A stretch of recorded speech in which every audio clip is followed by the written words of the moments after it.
प्रसोत्तर प्रसोत्तर अवसाद रोकथाम गोली जुर्जुए। संयुक्त राज्य अमेरिका के खाद्य एवं औषधि प्रशासन ने पहली बार संतान के जन्म के बाद गंभीर अवसाद के इलाज के लिए एक गोली जुर्जुए जुरानोलोन को मंजूरी दी है। यह एक ऐसी स्थिति है जो प्रत्येक वर्ष अमेरिका में 4 लाख नई माताओं को प्रभावित करती है। यह गोली 14 दिनों तक दिन में एक बार ली जाती है। यह गोली कितने दिनों में एक बार ली जाती है? 14 दिनों में एक बार ली जाती है। अब अमेजन सहयोग संधि संगठन अमेजन सहयोग संधि संगठन 8 अगस्त 2023 को 8 दक्षिण अमेरिकी देशों ने अमेजन की रक्षा के लिए ब्राज़ील के बेले में आयोजित एक शिखर सम्मेलन में एक गठबंधन अमेजन सहयोग संधि संगठन शुरू करने पर सहमत हुए हैं। Bolivia, Brazil, Colombia, Ecuador, Guyana, Peru, Suriname और वेनेजुएला ने अमेजन की सुरक्षा के लिए अमेजन नदी के मुहाने पर बेले में घोषणा पत्र पर हस्ताक्षर किए हैं। अब है क्लाइमेट सर्विस कॉपरनिकस। यूरोपीय यूनियन की क्लाइमेट सर्विस कॉपरनिकस द्वारा पृथ्वी पर अब तक का सबसे गर्म महीना जुलाई 2023 दर्ज किया गया है। पृथ्वी पर सबसे गर्म महीना कौन सा महीना दर्ज किया गया है? जुलाई 2023 दर्ज किया गया है। यह महीना 1991 से 2020 के जुलाई के औसत से 0.72 डिग्री सेल्सियस अधिक गर्म था और पिछले सबसे गर्म महीने जुलाई 2019 की तुलना में 0.330 डिग्री सेल्सियस अधिक गर्म था। वर्ष 2023 वर्तमान में रिकॉर्ड तीसरा सबसे गर्म वर्ष है। जुलाई में तापमान पूर्व औद्योगिक स्तर से 1.5 डिग्री सेल्सियस ऊपर पहुंच गया है। अब है गुड मैन्युफैक्चरिंग प्रैक्टिस। भारत सरकार ने सभी फार्मास्यूटिकल कंपनियों को अपनी प्रक्रियाओं को वैश्विक मानकों के अनुरूप लाते हुए गुड मैन्युफैक्चरिंग प्रैक्टिस GMP मानक लागू करने का निर्देश दिया है। 250 करोड़ रुपये से अधिक कारोबार वाली बड़ी कंपनियों को 6 महीने के भीतर संशोधनों को लागू करने के लिए कहा गया है, जबकि 250 करोड़ रुपये से कम कारोबार वाले मध्यम तथा छोटे उद्यमों को 1 वर्ष के भीतर ऐसा करने के लिए कहा गया है। विश्व स्वास्थ्य संगठन ने GMP दिशा निर्देश भारत में पहली बार वर्ष 1998 में औषधि और प्रसाधन सामग्री नियम 1945 की अनुसूची M में शामिल किया गया है तथा इसमें आखिरी बार संशोधन जून 2005 में किया गया था। कब आखिरी बार संशोधन किया गया था? जून 2005 में किया गया था। ब्रिटिशकालीन कानून में बदलाव। केंद्रीय गृह मंत्री ने लोकसभा में 3 विधेयक पेश किए, जिनका उद्देश्य ब्रिटिश शासन के दौरान भारत में लागू किए गए भारतीय दंड संहिता IPC, दंड प्रक्रिया संहिता CRPC और भारतीय साक्ष्य अधिनियम को निरस्त कर उनमें बदलाव करना है। भारतीय दंड संहिता IPC वर्ष 1833 के चार्टर अधिनियम के अंतर्गत वर्ष 1834 में स्थापित पहले कानून आयोग के अनुरूप 1860 में तैयार किया गया था। अब भारतीय न्याय संहिता विधेयक 2023 की मुख्य विशेषता। भारतीय न्याय संहिता विधेयक 2023 की मुख्य विशेषता क्या है? यह राजद्रोह के अपराध को निरस्त करता है। यह मॉब लिंचिंग के लिए अधिकतम सजा के रूप में मृत्यु दंड का प्रावधान करता है। मॉब लिंचिंग के लिए अधिकतम सजा क्या प्रावधान करता है? मृत्यु दंड। इसमें विवाह के झूठे वादे कर महिलाओं के साथ यौन संबंध स्थापित करने पर 10 साल की कैद का प्रस्ताव है। विधेयक में चार्जशीट दाखिल करने के लिए अधिकतम 180 दिनों की सीमा तय की गई है। भारतीय नागरिक सुरक्षा संहिता विधेयक 2023 की मुख्य विशेषता। भारतीय नागरिक सुरक्षा संहिता विधेयक 2023 की मुख्य विशेषता। यह विधेयक यौन हिंसा से बचे लोगों के बयान की वीडियो रिकॉर्डिंग को अनिवार्य बनाता है। पुलिस को शिकायत की स्थिति के बारे में 90 दिनों में सूचित करना। CRPC की धारा 41A को धारा 35A के रूप में कर्मान्वित किया जाए। इसके तहत कम से कम पुलिस उपाधीक्षक DSP रैंक के किसी अधिकारी की मंजूरी के बिना कोई गिरफ्तारी नहीं की जा सकती है, विशेषकर ऐसे दंडनीय अपराधों के लिए जिसके 3 वर्ष से कम की सजा हो अथवा अपराध 60 वर्ष से अधिक आयु वाले व्यक्ति द्वारा किया गया हो। विधेयक के लिए आवश्यक है कि पुलिस 7 वर्ष या उससे अधिक की सजा वाले मामलों को वापस लेने से पहले पीड़ित से परामर्श करे या फरार अपराधियों पर न्यायालय द्वारा उनकी अनुपस्थिति में मुकदमा चलाने और सजा सुनाने की अनुमति देता है। मृत्यु की सजा के मामलों में दया याचिका राज्यपाल के पास 30 दिनों के भीतर और राष्ट्रपति के पास 60 दिनों के भीतर दाखिल की जानी है। भारतीय साक्ष्य विधेयक 2023। अब है भारतीय साक्ष्य विधेयक 2023। बिल बिल इलेक्ट्रॉनिक साक्ष्य को किसी भी उपकरण या सिस्टम द्वारा उत्पन्न या प्रसारित किसी भी जानकारी के रूप में परिभाषित करता है जो किसी भी माध्यम से संग्रहित या पुनर्प्राप्त करने में सक्षम है। यह डीएनए साक्ष्य जैसे सहमति, हिरासत की श्रृंखला साक्ष्य दस्तावेजीकरण का मुख्य पहलू है। आदि की स्वीकार्यता के लिए विशेष प्रावधान प्रदान करता है। मृदा परीक्षण डिवाइस भूजन। अब है मृदा परीक्षण डिवाइस भूविजन जिसे कृषि रास्ता मृदा परीक्षण प्रणाली के रूप में जाना जाता है, एक क्रांतिकारी IoT आधारित स्वचालित मृदा परीक्षण और कृषि उपाय प्लेटफॉर्म है। इसे आधिकारिक तौर पर ICAR हैदराबाद में लॉन्च किया गया है। इसे संयुक्त रूप से भारतीय कृषि अनुसंधान परिषद, भारतीय चावल अनुसंधान संस्था IIAR और कृषि तंत्र ने विकसित किया है। किसने विकसित किया है? कृषि तंत्र ने विकसित किया है। यह प्रणाली केवल 30 मिनट में 12 प्रमुख मृदा पैरामीटर का परीक्षण निर्बाध रूप से करती है। इन पैरामीटरों में pH, विद्युत चालकता, carbon, nitrogen, phosphorus, potassium, calcium, magnesium, sulphur, लोहा, जिंक और बोरॉन शामिल है। कौन कौन से? विद्युत चालकता, carbon, nitrogen, phosphorus, potassium, calcium, magnesium, sulphur, लोहा, जिंक और बोरॉन शामिल है। गुरु गोरखनाथ बोर्ड राजस्थान। 5 अगस्त 2023 को तत्कालीन मुख्यमंत्री अशोक गहलोत द्वारा राजस्थान राज्य गुरु गोरखनाथ बोर्ड के प्रस्ताव को मंजूरी दी गई। राजस्थान राज्य गुरु गोरखनाथ बोर्ड योगी नाथ जातियों की समस्याओं की पहचान करेगा और इन वर्गों की बुनियादी सुविधाएं प्रदान करने और पिछड़ेपन को दूर करने के लिए प्रमाणिक सर्वेक्षण रिपोर्ट के आधार पर राज्य सरकार को सुझाव देगा। बोर्ड का प्रशासनिक विभाग सामाजिक न्याय एवं अधिकारिता विभाग होगा। बोर्ड में 5 गैर अधिकारी के सदस्य, अध्यक्ष, उपाध्यक्ष और 3 सदस्य होंगे। दक्षिण पश्चिमी इंटीग्रेटेड थिएटर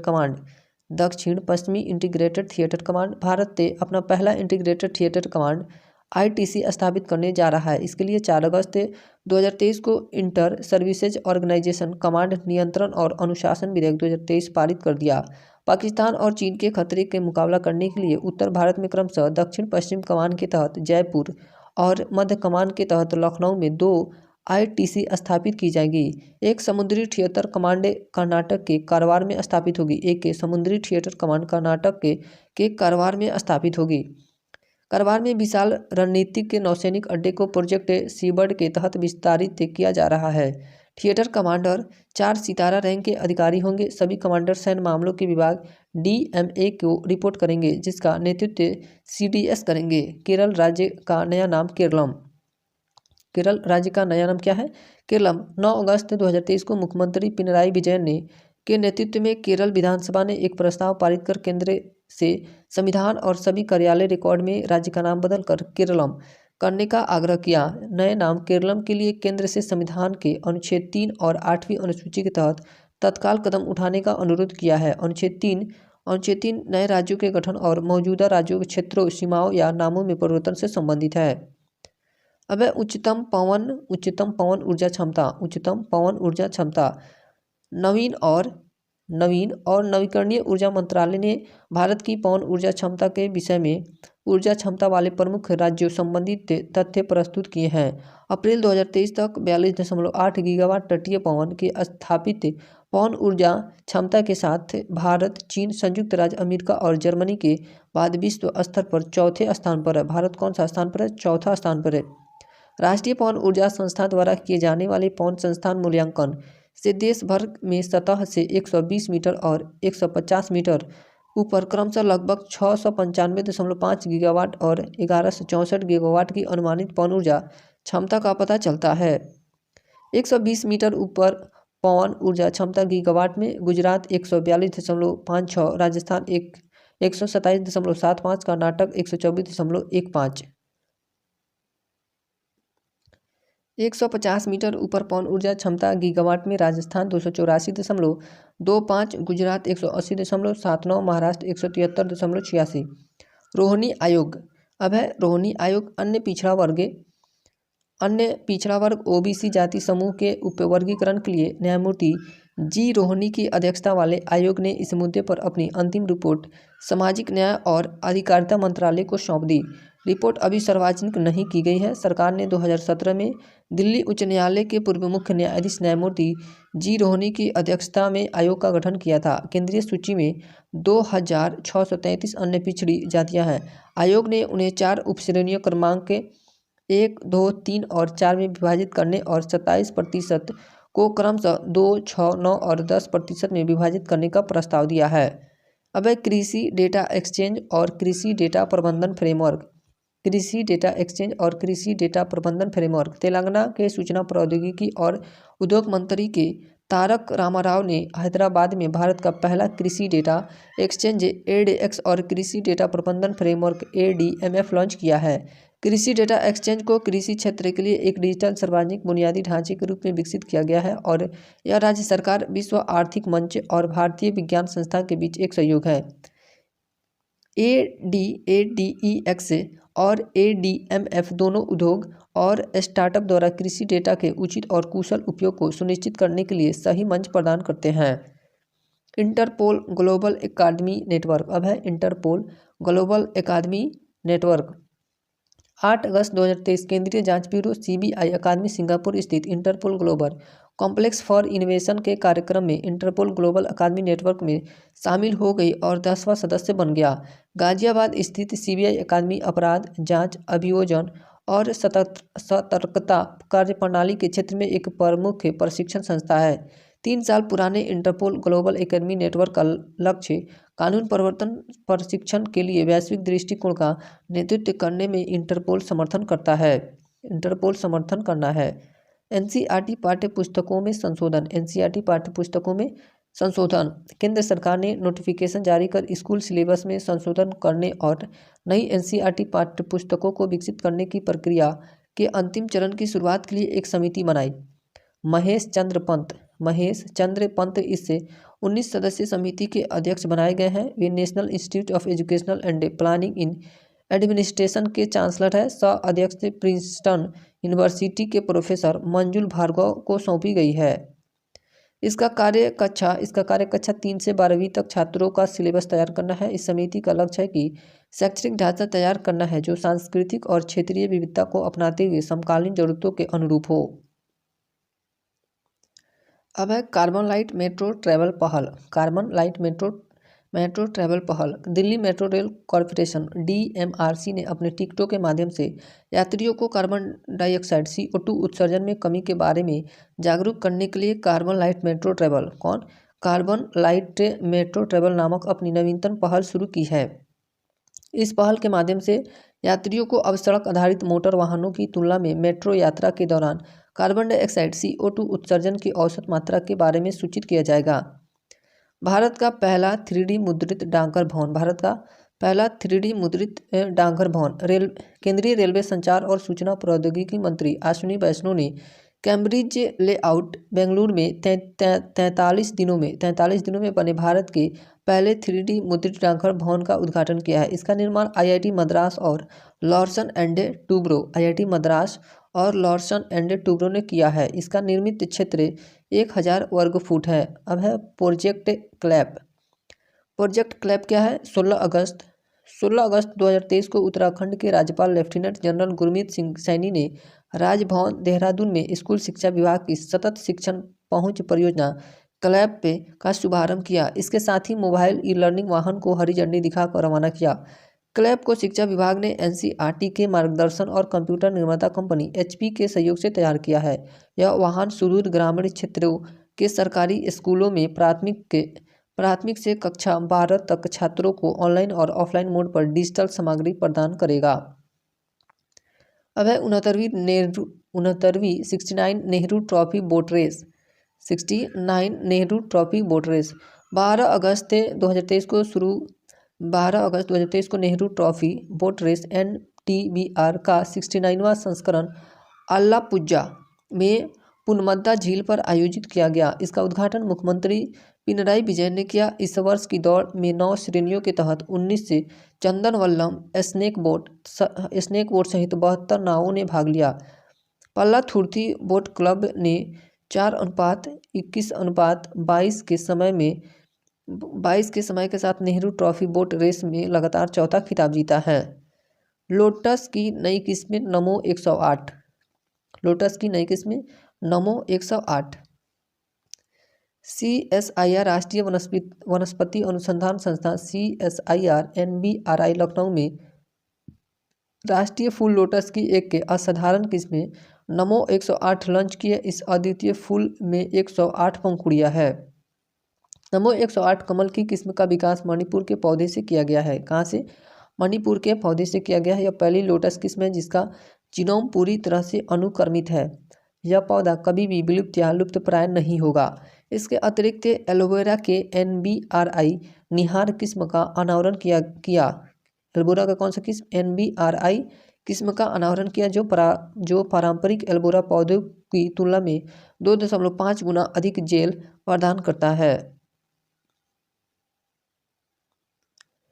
अब है कावेरी जल विवाद। कावेरी जल विवाद एक बार फिर चर्चा केंद्र में आ गया है क्योंकि तमिलनाडु ने कर्नाटक द्वारा अपने जलाशय से 24,000 क्यूबिक के फीट प्रति सेकंड क्यूसेक का प्रवाह सुनिश्चित करने में हस्तक्षेप के लिए भारत के सर्वोच्च न्यायालय में अपील की है। कर्नाटक कावेरी जल ग्रहण क्षेत्र में जून से अगस्त तक कोडागू में 44% की वर्षा की कमी बात कही कर्नाटक के ने तमिलनाडु की संकट साझाकरण फॉर्मूले की मांग को खारिज कर दिया। CWT ने वर्ष 2007 में एक अंतिम निर्णय जारी किया। इसके तहत 4 राज्यों के मध्य जल का आवंटन इस प्रकार है: Tamil Nadu 404.25 TMC, Karnataka 284.75 TMC, Kerala 30 TMC और पुडुचेरी 7 TMC। वर्ष 2018 में सर्वोच्च न्यायालय ने कावेरी को राष्ट्रीय संपत्ति घोषित किया। वर्ष 2018 में सर्वोच्च न्यायालय ने कावेरी को राष्ट्रीय संपत्ति घोषित किया। भारत का सबसे बड़ा IT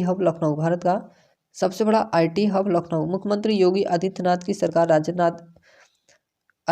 की सरकार राजधानी लखनऊ में उत्तर प्रदेश का नया IT हब स्थापित करेगी।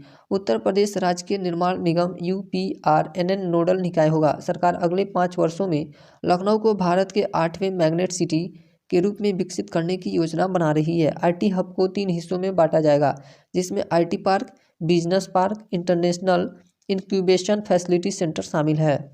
भारत की पहली लंबी दूरी की रिवॉल्वर परवल 18 अगस्त 2023 को देशी निर्माण और नवाचार की दिशा में एक महत्वपूर्ण कदम के रूप में राज्य स्वामित्व वाली company advance weapons and equipment India limited AWEIL, जिसका मुख्यालय कानपुर उत्तर प्रदेश में स्थित है, परबल भारत की पहली लॉन्ग रेंज रिवॉल्वर का अनावरण किया है। AWEIL द्वारा डिजाइन और निर्मित यह हल्का 32 से बोर रिवॉल्वर एक असाधारण रेंज का दावा करता है जो 50 मीटर दूर तक के लक्ष्य को सटीक रूप से मारने में सक्षम है। यह रेंज वर्तमान में उत्पादन में अन्य रिवॉल्वरों की तुलना में दुगुनी से अधिक है। अमृत वृक्ष आंदोलन 2023। असम सरकार के मुख्यमंत्री हेमंत बिस्वा शर्मा के नेतृत्व में अमृत वृक्ष आंदोलन के नाम से एक महत्वपूर्ण प्रयास शुरू किया है। असम राज्य में हरित आवरण बढ़ाने और वृक्ष अर्थव्यवस्था को बढ़ावा देने के लिए 2 अक्टूबर 2023 को गांधी जयंती पर 2 घंटे में 1 करोड़ पौधे लगाने का लक्ष्य रखा है। 2 घंटे में कितने करोड़ पौधे लगाने का? 1 करोड़ पौधे लगाने का लक्ष्य रखा है। प्रतिभागियों को राज्य सरकार ने 100 रुपये इसके अतिरिक्त 3 साल तक पौधों को जीवित रहने में सहायता के लिए 200 रुपये का पुरस्कार दिया जाएगा। असम के मुख्यमंत्री को इस अभियान के लिए 7 श्रेणियों में गिनीज वर्ल्ड रिकॉर्ड प्रमाणन प्रदान किया गया है। कितने श्रेणियों में? 7 श्रेणियों में। पहला स्वदेशी ई ट्रैक्टर CSIR प्रीमा ET11। केंद्रीय मंत्री डॉक्टर जितेंद्र सिंह ने केंद्रीय मैकेनिकल इंजीनियरिंग अनुसंधान संस्था CMERI दुर्गापुर पश्चिम बंगाल द्वारा विकसित पहला स्वदेशी ई ट्रैक्टर CSIR प्रीमा ET11 लॉन्च किया है। दक्षिण पूर्व एशिया का सबसे बड़ा अलवणीकरण संयंत्र तमिलनाडु के चेंगलपट्टू जिले में ईस्टकोट रोड पर पेरूर में मुख्यमंत्री MK स्टालिन ने एक अत्याधुनिक अलवणीकरण संयंत्र की आधारशिला रखी। 4,276.44 करोड़ रुपये की अनुमानित लागत के साथ Japan international cooperation agency GICA द्वारा समर्थित 400 मिलियन लीटर प्रतिदिन MLD अलवणीकरण संयंत्र दक्षिण पूर्व एशिया में अपनी तरह का सबसे बड़ा होगा। AI नैतिकता के बुनियादी सिद्धांत 20 अगस्त 2023 को राष्ट्रीय शैक्षिक वैज्ञानिक और सांस्कृतिक संगठन यूनेस्को और तेलंगाना सरकार के सूचना प्रौद्योगिकी, इलेक्ट्रॉनिक्स और संचार विभाग ने एआई की नैतिकता के युग की शुरुआत करने के लिए हाथ मिलाया है। संयुक्त प्रयास एआई सिस्टम के मूल ताने बाने में नैतिकता को बुनने के लिए समर्पित है, जो एक समावेशी, न्यायसंगत और टिकाऊ भविष्य का मार्ग प्रशस्त करता है। मंदिर संग्रहालय उत्तर प्रदेश। मंदिर संग्रहालय उत्तर प्रदेश पर्यटन विभाग ने भारतीय मंदिरों की स्थापत्य विरासत और वैज्ञानिक तत्वों को प्रदर्शित करने के लिए अयोध्या में एक मंदिर संग्रहालय बनाने की योजना की घोषणा की है। इस प्रस्तावित संग्रहालय में 12 विशिष्ट दीर्घाएं शामिल होंगी, जिनमें पूजा पद्धतियों के अंतर्निहित दर्शन, अनुष्ठानों के लिए मंदिरों की आवश्यकता, वास्तुशिल्प कुशलता और शिल्प कौशल, अनुष्ठानों में अंतर्निहित दर्शन, पूजा से परे मंदिरों के व्यापक सामाजिक महत्व जैसे विषयों पर आधारित होगी। अब है सिलेक्टिव कैटलिस्ट रिएक्टर। सार्वजनिक क्षेत्र की engineering company Bharat heavy electricals limited भेल ने स्वदेशी सेलेक्टिव कैटलिस्ट रिएक्टर SCR के पहले सेट का भी निर्माण सफलतापूर्वक करा लिया है। इससे कंपनी को ताप बिजली घरों में NOx के उत्सर्जन को सीमित करने में मदद मिलती है। भेल की निदेशक औद्योगिक प्रणाली व उत्पाद रेणुका गेरा ने स्वदेशी SCR कैटलिस्ट के पहले सेट को कंपनी के बेंगलुरु के सौर कारोबार प्रभाग से तेलंगाना में 5 गुना 800 मेगावाट के यादाद्री ताप बिजली स्टेशन के लिए हरी झंडी दिखाकर रवाना किया। विश्व का पहला पोर्टेबल अस्पताल आरोग्य मैत्री क्यूब। विश्व का पहला पोर्टेबल अस्पताल आरोग्य मैत्री क्यूब। भारत ने विश्व का पहला पोर्टेबल अस्पताल आरोग्य मैत्री क्यूब बनाया है। इसे प्रोजेक्ट भीष्म में फरवरी 2022 में लॉन्च भारत स्वास्थ्य पहल परियोजना के तहत बनाया गया है। इस परियोजना का अगस्त 2023 में G20 स्वास्थ्य मंत्रियों की बैठक के साथ गांधीनगर, गुजरात के मेडटेक एक्सपो में सार्वजनिक रूप से अनावरण किया गया था। 2 दिसंबर 2023 को विश्व के पहले पोर्टेबल अस्पताल आरोग्य मैत्री एडक्यूब को हरियाणा के गुरुग्राम में लॉन्च किया गया। कहाँ? हरियाणा के गुरुग्राम में लॉन्च किया गया। जनवरी 2023 में ग्लोबल साउथ समिट में पीएम मोदी ने आरोग्य मैत्री परियोजना की घोषणा की। भारत ने पहले ही सद्भावना के रूप में म्यांमार के 2 आरोग्य मैत्री क्यूब दान कर चुका है। एक को श्रीलंका को दान के लिए तैयार किया गया है। HLL लाइफ केयर आरोग्य मैत्री क्यूब की सोर्सिंग के लिए सरकार की नोडल एजेंसी है। 72 क्यूब बॉक्स बनाने की लागत 2.5 करोड़ रुपये है। यह पूर्णतः स्वदेशी अस्पताल 8 मिनट में देश में कहीं भी स्थापित किया जा सकता है। कितने मिनट में? 8 मिनट में देश में कहीं भी स्थापित किया जा सकता है। DG यात्रा वाला पूर्वोत्तर का पहला हवाई अड्डा। DG यात्रा वाला पूर्वोत्तर का पहला हवाई अड्डा। भारत के पूर्वोत्तर क्षेत्र में हवाई यात्रा के अनुभव को बढ़ाने की दिशा में गुवाहाटी का लोकप्रिय गोपीनाथ बोरदोलोई अंतर्राष्ट्रीय हवाई अड्डा LBBI अभिनव DG यात्रा सुविधा शुरू करने वाला क्षेत्र का पहला हवाई अड्डा बन गया है। केंद्रीय नागरिक उड्डयन मंत्री ज्योतिरादित्य सिंधिया ने 1 दिसंबर 2022 को इंदिरा गांधी अंतर्राष्ट्रीय हवाई अड्डे नई दिल्ली से 3 हवाई अड्डों अर्थात नई दिल्ली, वाराणसी और बेंगलुरु के लिए DG यात्रा शुरू की। रूसी मीनन विश्वविद्यालय अध्ययन केंद्र। रूसी मीनीन विश्वविद्यालय अध्ययन केंद्र 23 अगस्त 2023 को चौधरी चरण सिंह यूनिवर्सिटी CCSU मेरठ उत्तर प्रदेश की कुलपति प्रोफेसर संगीता शुक्ला और मीनीन यूनिवर्सिटी रूस के डॉक्टर पेट्रो चुप्रिको ने अध्ययन केंद्र के लिए समझौता ज्ञापन पर हस्ताक्षर किए हैं। इसके तहत मीनीन पेडागोगिकल यूनिवर्सिटी ऑफ रसिया सितंबर 2023 में चौधरी चरण सिंह यूनिवर्सिटी CCSU ने अपना अध्ययन केंद्र स्थापित करेगी। अध्ययन केंद्र 6 महीने की अवधि में 250 छात्रों को मुफ्त रूसी भाषा और संस्कृति सिखाएगा। अब श्री हनुमान लोक 24 अगस्त 2023 को मध्य प्रदेश के तत्कालीन मुख्यमंत्री शिवराज सिंह चौहान ने मध्य प्रदेश के छिंदवाड़ा जिले के प्रसिद्ध हनुमान मंदिर जामसावली में श्री हनुमान लोक की भूमिका का पूजन किया। इसे महाकाल लोक का तर्ज पर विकसित किया जाएगा। पहले चरण में लगभग 26.50 एकड़ क्षेत्र में 35 करोड़ रुपये से अधिक लागत से श्री हनुमान लोक का निर्माण शुरू होगा। जलवायु परिवर्तन और स्वास्थ्य केंद्र। जलवायु परिवर्तन और स्वास्थ्य केंद्र भारत और एशियन डेवलपमेंट बैंक एडीबी राष्ट्रीय राजधानी दिल्ली में एक जलवायु परिवर्तन और स्वास्थ्य केंद्र की स्थापना के लिए समझौता किया है। जलवायु परिवर्तन और स्वास्थ्य के लिए नया केंद्र साझा करने की सुविधा प्रदान करेगा, जो साझेदारी और नवाचारों को बढ़ावा देगा। इससे पहले गुजरात के जामनगर में भारत ने पहला WHO centre for global traditional medicine स्थापित किया था। गुजरात के जामनगर में भारत ने पहला WHO centre for global traditional medicine स्थापित किया था।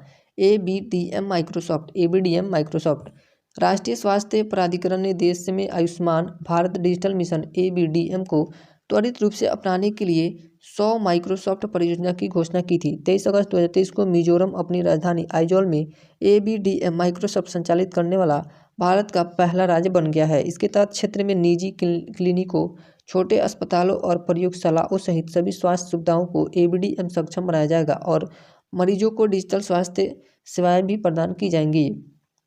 जल पर्यटन और साहसिक खेल नीति 2023। जल पर्यटन और साहसिक खेल नीति 2023।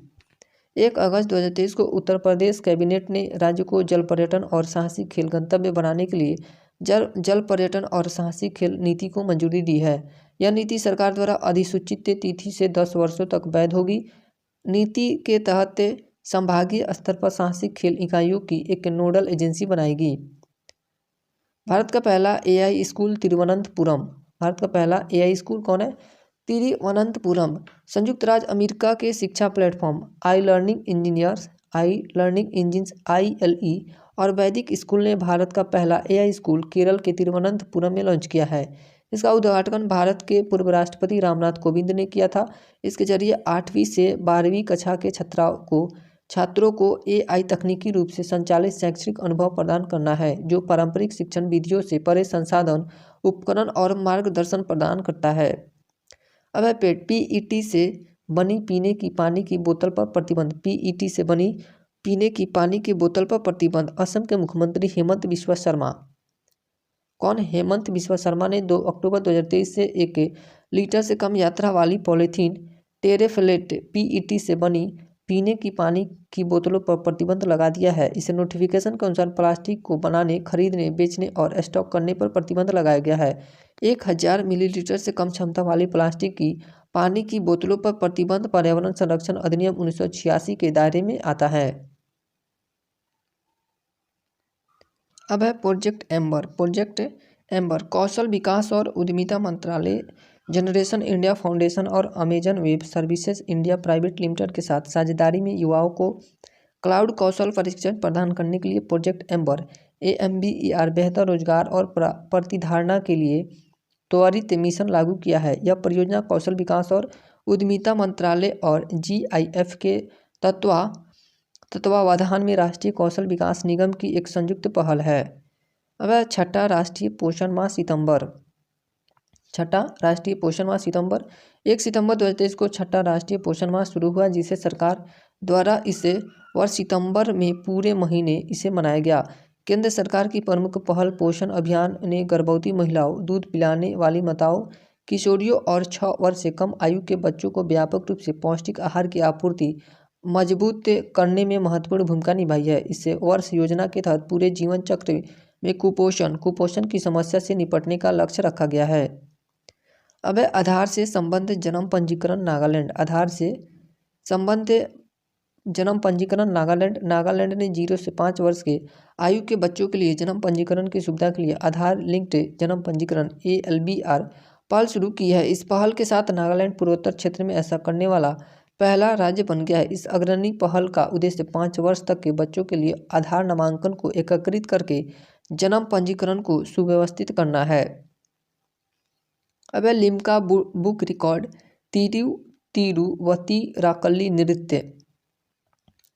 केरल के त्रिशूर में महिला नेटवर्क के कुदुम्बश्री ने एक अनोखा रिकॉर्ड बनाया है, जिसके 7000 से अधिक सदस्यों ने यहां एक स्थानीय कॉलेज के मैदान में एक मेगा तिरुवतीराकल्ली तिरुथिरा नृत्य का मंचन किया है।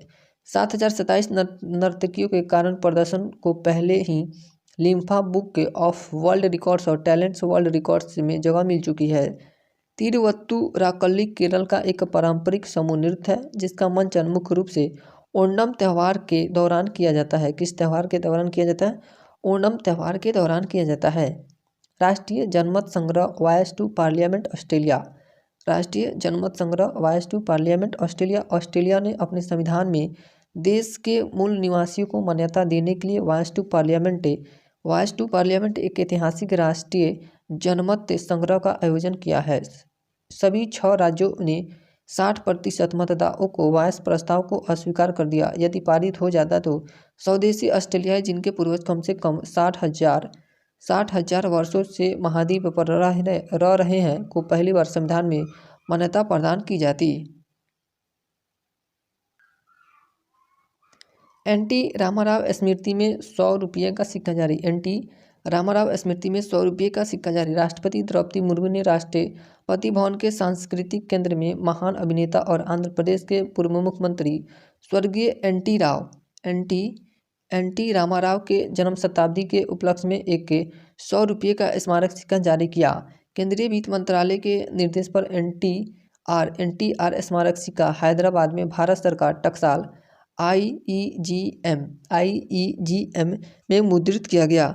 नंदमूरी तारक रामाराव एनटी रामाराव ने 1983 से 1995 तक संयुक्त आंध्र प्रदेश में लगातार 3 बार मुख्यमंत्री की भूमिका निभाई।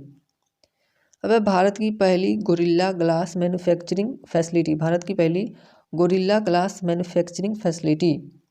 अमेरिकी कंपनी कॉर्निंग इंक तेलंगाना में अपनी गोरिल्ला ग्लास विनिर्माण सुविधा स्थापित करेंगी जो देश में अपनी तरह का पहला निवेश है। गोरिल्ला ग्लास आविष्कारक कॉर्निंग इंक के अपने भारतीय साझेदार ऑप्टिकल इन्फॉक्रम लिमिटेड के साथ एक संयुक्त उद्यम के माध्यम से 934 करोड़ रुपये के निवेश पर तेलंगाना में विभिन्न ब्रांडों के स्मार्टफोन के लिए गोरिल्ला ग्लास बनाने की सुविधा स्थापित करेगा।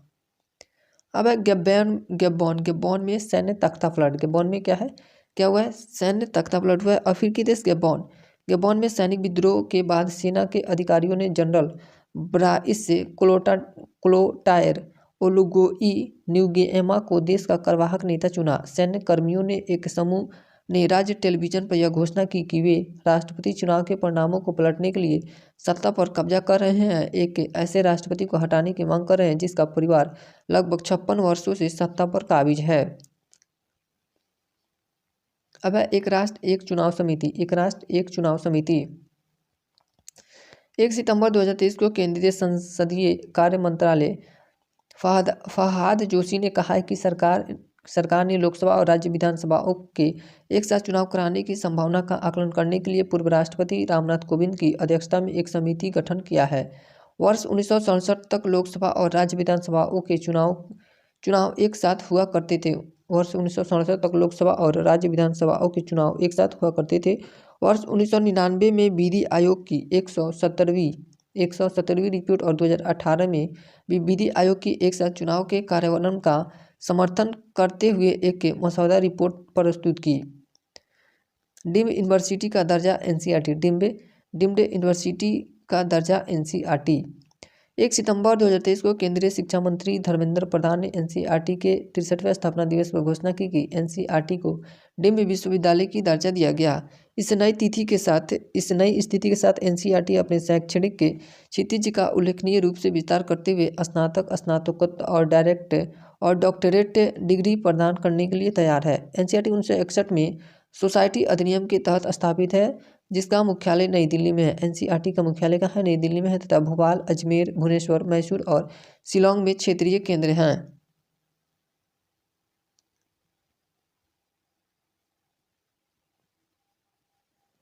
विश्व के सबसे ऊंचे लैंडमार्क साइन। दुबई होल्डिंग के प्रतिष्ठित हट्टा साइन ने सबसे ऊंचे लैंडमार्क साइन के लिए गिनीज वर्ल्ड रिकॉर्ड का खिताब जीता है। हाजर पर्वत के ऊपर स्थित 19.28 मीटर लंबी या प्रभावशाली संरचना हट्टा की पहचान और संयुक्त अरब अमीरात के सबसे सुंदर क्षेत्रों में से है। हट्टा चिन्ह प्रसिद्ध हॉलीवुड चिन्ह से भी ऊंचा है। हट्टा चिन्ह प्रसिद्ध हॉलीवुड चिन्ह से भी ऊंचा है जिसकी माप 13.7 मीटर है। नारी शक्ति वंदन अधिनियम 2023।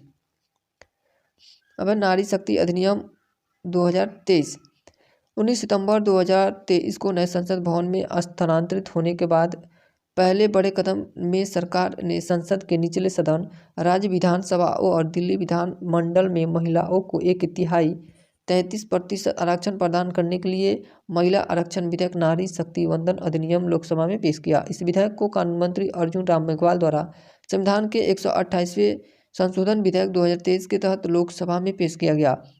संसद के विशेष सत्र के तीसरे दिन 20 सितंबर 2023 को सदन में विधेयक पर चर्चा की गई, जिस पर नारी शक्ति वंदन अधिनियम को 554 वोट के साथ लोकसभा में पास हो गया। विधेयक के विरोध में एआईएम सांसद असदुद्दीन ओवैसी और इम्तियाज जलील के सिर्फ 2 वोट पड़े। 21 सितंबर 2023 को विधेयक को राज्यसभा में पेश किया गया, जहां विधेयक के पक्ष में 214 वोट पड़े और विरोध में 0। 19 सितंबर 2023 को संविधान के अनुच्छेद 111 के तहत राष्ट्रपति द्रौपदी मुर्मू ने संसद के विशेष सत्र में दोनों सदनों से पारित महिला आरक्षण विधेयक को मंजूरी दी। इसे 106वां संविधान संशोधन अधिनियम के रूप में जाना जाएगा। संविधान के अनुच्छेद 239 का ए में संशोधन करके दिल्ली के राष्ट्रीय राजधानी क्षेत्र में और अनुच्छेद 330 ए में संशोधन करके अनुसूचित जाति और अनुसूचित जनजाति के लिए महिलाओं के लिए 33% सीटें आरक्षित की जाएंगी। एक बार अधिनियम बनने के बाद यह कानून 15 वर्षों तक लागू रहेगा। कितने वर्षों तक लागू रहेगा? 15 वर्षों तक लागू रहेगा। इससे लोकसभा में महिला सदस्यों की संख्या वर्तमान 82 से बढ़कर 181 हो जाएंगी। अब मेटा और भारत सरकार के मध्य समझौता। अमेरिकी प्रौद्योगिकी कंपनी मेटा ने छात्रों, शिक्षकों, उद्यमियों के सशक्त बनाने और भारत में डिजिटल क्षमताओं को मजबूत करने के उद्देश्य से शिक्षा मंत्रालय के साथ कौशल विकास और उद्यमिता मंत्रालय के साथ 3 वर्ष की साझेदारी की है। कितने वर्ष की? 3 वर्ष की साझेदारी की है। मेटा ने इस पहल के हिस्से के रूप में 3 महत्वपूर्ण आशय पत्र पर हस्ताक्षर किए। ये साझेदारियाँ राष्ट्रीय उद्यमिता और लघु व्यवसाय विकास संस्थान NIES, BUD, अखिल भारतीय तकनीकी शिक्षा परिषद AISTE और क्षेत्रीय माध्यमिक शिक्षा बोर्ड CBSE के साथ है। उद्यमियों को 7 क्षेत्रीय भाषाओं में मेटा प्लेटफॉर्म, फेसबुक, व्हाट्सएप और इंस्टाग्राम का उपयोग करके डिजिटल मार्केटिंग कौशल में प्रशिक्षित किया जाए। भारत का पहला सौर शहर सांची। 6 सितंबर 2023 को मध्य प्रदेश में भारत की पहली सोलर सिटी सांची का उद्घाटन राज्य के तत्कालीन मुख्यमंत्री शिवराज सिंह चौहान द्वारा किया गया। मध्य प्रदेश के रायसेन जिले में स्थित विश्व धरोहर स्थल सोलर सिटी सांची में सालाना लगभग 13,747 टन कार्बन डाइऑक्साइड उत्सर्जन कम होगा, जो 2 लाख से अधिक पेड़ों के बराबर है। प्रधानमंत्री नरेंद्र मोदी ने 2070 तक देश के हर राज्य में एक सोलर सिटी विकसित करने का लक्ष्य रखा है। अब है गर्भपात अपराध की श्रेणी से बाहर मेक्सिको। मेक्सिको के सर्वोच्च न्यायालय ने देश में गर्भपात को विधि संगत ठहराया है। मेक्सिको की सर्वोच्च अदालत, जिसमें 11 न्यायाधीश शामिल है, ने 2021 की घोषणा की कि गर्भपात के लिए आपराधिक दंड असंवैधानिक था, लेकिन यह फैसला केवल उत्तरी राज्य कोहिलो पर लागू हुआ, जहां यह मामला उत्पन्न हुआ था। 6 सितंबर 2023 को फैसले से पूरे मेक्सिको में गर्भपात संबंधी इस कानून की पहुंच बढ़ जाएगी। अब है गुजरात घोषणा पत्र। विश्व स्वास्थ्य संगठन WHO ने गुजरात घोषणा के रूप में पहले WHO पारंपरिक चिकित्सा वैश्विक शिखर सम्मेलन 2023 का परिणाम दस्तावेज जारी किया है। इस घोषणा में स्वदेशी ज्ञान, जैव विविधता और पारंपरिक पूरक और एकीकृत चिकित्सा के प्रति वैश्विक प्रतिबद्धताओं की पुष्टि की गई है। पारंपरिक चिकित्सा पर पहला वैश्विक शिखर सम्मेलन विश्व स्वास्थ्य संगठन WHO और आयुष मंत्रालय की सह मेजबानी में 17 और 18 अगस्त 2023 को गांधीनगर, गुजरात में किया गया था। अब IGBC का ग्रीन रेलवे स्टेशन 5 सितंबर 2023 को आंध्र प्रदेश के विजयवाड़ा रेलवे स्टेशन को पर्यावरण मानकों में सुधार और यात्रियों को पर्यावरण अनुकूल सेवाएं प्रदान करने के प्रयासों के लिए भारतीय ग्रीन बिल्डिंग काउंसिल IGBC द्वारा प्लेटिनम की उच्चतम रेटिंग के साथ ग्रीन रेलवे स्टेशन परमाणु से सम्मानित किया गया। यह स्टेशन की रेटिंग का उन्नयन 2019 में गोल्ड से 2023 में प्लेटिनम तक सिकंदराबाद के बाद दक्षिण मध्य रेलवे जोन में प्लेटिनम रेटिंग हासिल करने वाला दूसरा स्टेशन है। सिकंदराबाद के बाद दक्षिण मध्य रेलवे जोन में प्लेटिनम रेटिंग हासिल करने वाला दूसरा स्टेशन है। इस्लामी परिधान अबाया पहनने पर प्रतिबंध। फ्रांसीसी सरकार ने सरकारी स्कूलों में पारंपरिक इस्लामी परिधान अबाया पहनने पर प्रतिबंध लगाने की घोषणा की है। इस प्रतिबंध का कानून आधार 2004 में पारित एक कानून है, जिसमें स्कूलों में विशिष्ट धार्मिक के प्रतीकों को पहनने पर प्रतिबंध लगाया गया है। यह निर्णय फ्रांस के धर्मनिरपेक्षता के प्रति प्रतिबद्धता लैसिते के सिद्धांत के बनाए रखने के उपाय के रूप में लागू किया गया है। वर्ष 2004 में फ्रांस ने सार्वजनिक स्थलों पर कैथोलिक पोशाक, यहूदी किप्पा और मुस्लिम हेड स्कार्फ और 2011 में बुर्के पर प्रतिबंध लगा दिया था। अब विश्व का सबसे ऊंचा लड़ाकू हवाई अड्डा लद्दाख। विश्व का सबसे ऊंचा लड़ाकू हवाई अड्डा लद्दाख। सीमा सड़क संगठन BRO लद्दाख के न्योमा में विश्व के सबसे ऊंचे हवाई अड्डे का निर्माण करने जा रहा है। न्योमा की ऊंचाई समुद्र तल से एक प्रभावशाली 4180 मीटर है, 13,710 फीट तक पहुंचती है। इससे पहले सीमा सड़क संगठन BRO ने लद्दाख के डेमचोक सेक्टर 19,400 फीट की ऊंचाई पर विश्व की सबसे ऊंची मोटर योग सड़क लिकुरु मिगला फुकचे का निर्माण शुरू किया। अब भारत का इंफ्रास्ट्रक्चर फाइनेंसिंग ब्रिज। भारत और यूनाइटेड किंगडम ने संयुक्त रूप से 12वीं आर्थिक और वित्तीय वार्ता EFD के दौरान Bharat UK trans infrastructure financing bridge UKIIFV के शुभारंभ की घोषणा की है। यह सहयोगात्मक पहल भारत में पर्याप्त बुनियादी ढांचे के निवेश के अवसरों को खोलने के लिए मिलकर काम करने के लिए दोनों देशों की निरंतर प्रतिबद्धता को दर्शाती है। नीति आयोग और लंदन शहर के संयुक्त नेतृत्व में UKIIFV का औपचारिक शुभारंभ इस सहयोग का केंद्र बिंदु है। अब दिवालिया घोषित शहर बर्मिंघम। ब्रिटेन के दूसरे बड़े शहर बर्मिंघम को चलाने वाला स्थानीय अधिकारियों ने महत्वपूर्ण सेवाओं को बनाए रखने पर ध्यान केंद्रित कर दिया, क्योंकि उन्होंने लाखों पाउंड की वार्षिक बजटीय कमी के कारण परिषद को प्रभावी रूप से दिवालिया घोषित कर दिया है। बर्मिंघम सिटी काउंसिल, जो यूरोप का सबसे बड़ा स्थानीय प्राधिकरण है, 5 सितंबर 2023 को धारा 114 नोटिस जारी कर रहा है कि कमजोर लोगों की रक्षा और वैधानिक सेवाओं को छोड़कर सभी नए खर्च तुरंत बंद किए जा रहे हैं। वैश्विक स्वास्थ्य के साथ समझौता एयरबस।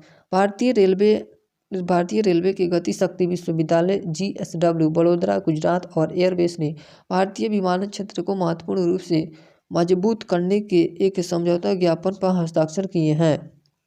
एयरबस और GSB नियमित छात्रों और कामकाजी पेशरों के लिए सेक्टर प्रासंगिक के कौशल पाठ्यक्रमों और कार्यक्रमों के सह-विकास और सह-वितरण संकाय के लिए संयुक्त अनुसंधान और उद्योग के अनुभव छात्रों के लिए इंटर्नशिप और प्लेसमेंट और छात्रवृत्ति कार्यक्रमों का सक्षम करेंगे।